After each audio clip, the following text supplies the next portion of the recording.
Hello, this is Arielle from Inconspicuous Bear, and I'll be narrating the heroic version of the High Council encounter in Hellfire Citadel from a Guardian point of view. Council is your stereotypical council fight where there are three different bosses, each of which has a different set of abilities. Two will be tanked on one side by one tank, and Dia Dark Whisper will be tanked by herself on the other side of the room so that they don't bad things don't happen. Basically, Dia has an ability that makes the other two immune if they're nearby, so make sure they don't go nearby. Pretty simple. They also do not share health pools, which means you have to kill one at a time. However, these are extremely not dangerous, even a little bit, so, you'll be fine, really. I mean, I'll tell you what the mechanics are, but this fight is trivial. Of the three, Dia is the most dangerous and has her own, three mechanics of her own, so we'll cover those first. The first of which is called Nightmare Visage, which essentially, for about 12 seconds or so, increases her attack speed to about 0.4, and yeah, basically just does a bunch of melee attacks for that duration.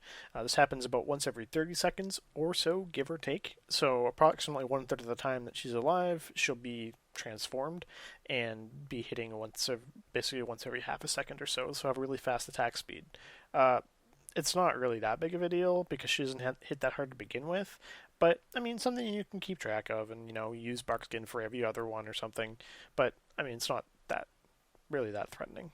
The second ability Dia has is her ultimate, which is Darkness. This causes everyone to take some damage, a really small amount of damage every second for the duration, but it also causes these, shadow horror thingies to fly across the room, above the room, so they're floating above. You can see them. You can't target them, but you can see them when they travel on a path. If you get caught under them, you take about 150k shadow damage. So it's really important that you're trying to make sure whatever you're tanking is not under one of them, because yeah, you'll be taking some damage, and that's generally not that great. So be careful. Dia's third ability, which is again another positional ability, is something called Reap, which interacts with her Mark of the Necromancer debuff, which you can sometimes get.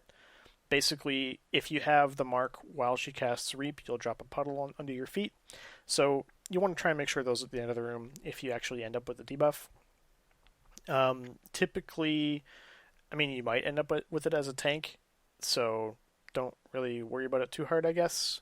Just pay attention to whether or not you have the debuff when Reap goes out so you can make sure you're in the right spot. The last ability Dia has is just a single target, your standard single target nuke spell called Void Bolt, which is 150k shadow damage with a 2-second cast.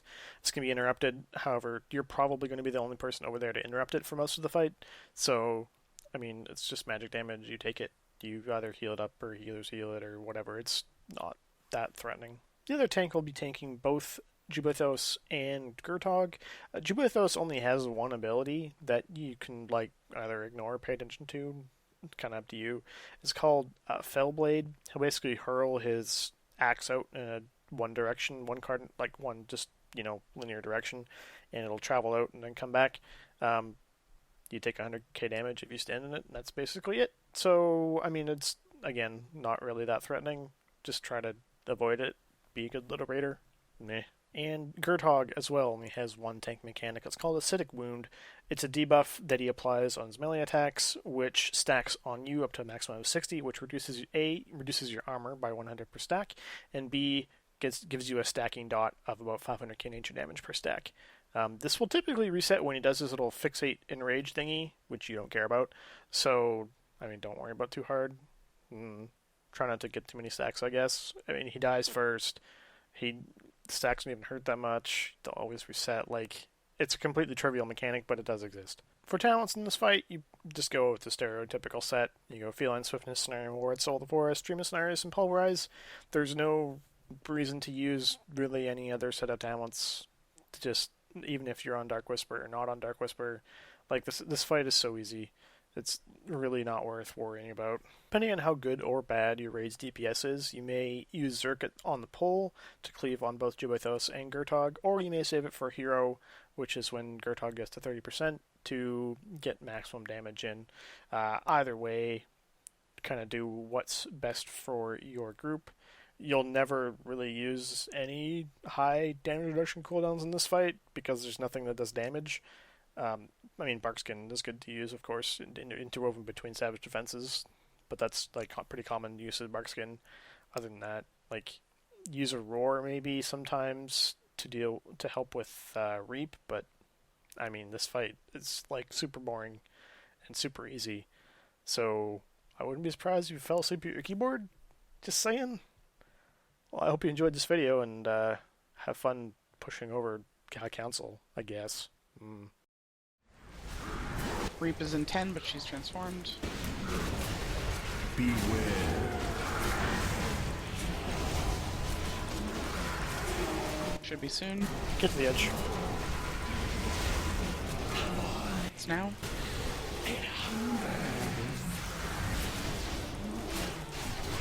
That was really good.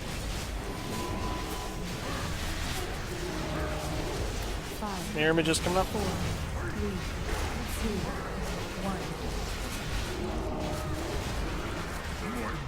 1. Kill mirror images. Dodge the axes.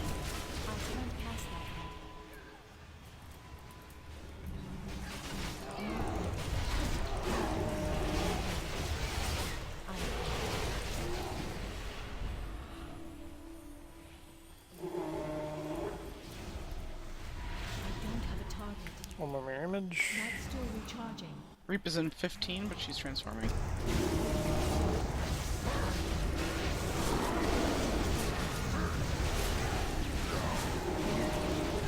Get to the edges.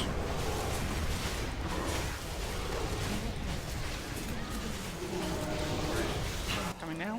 Beware. Good.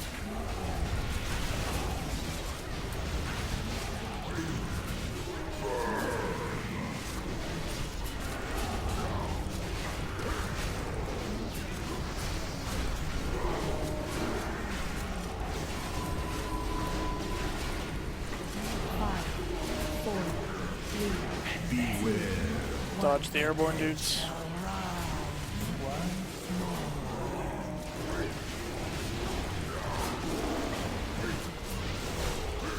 Complete reviler in this one.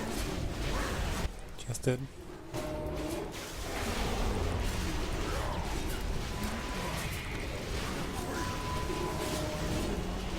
Reap's in 13.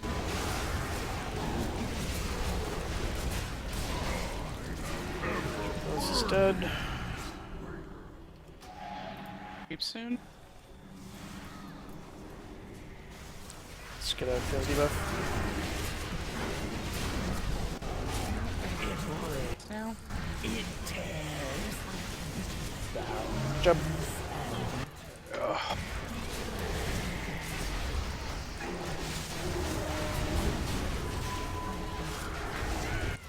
that was just slow.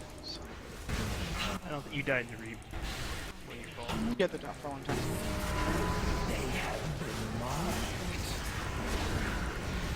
Five, 4, 3, 2, 1.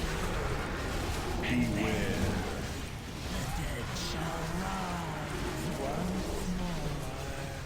Airborne dudes.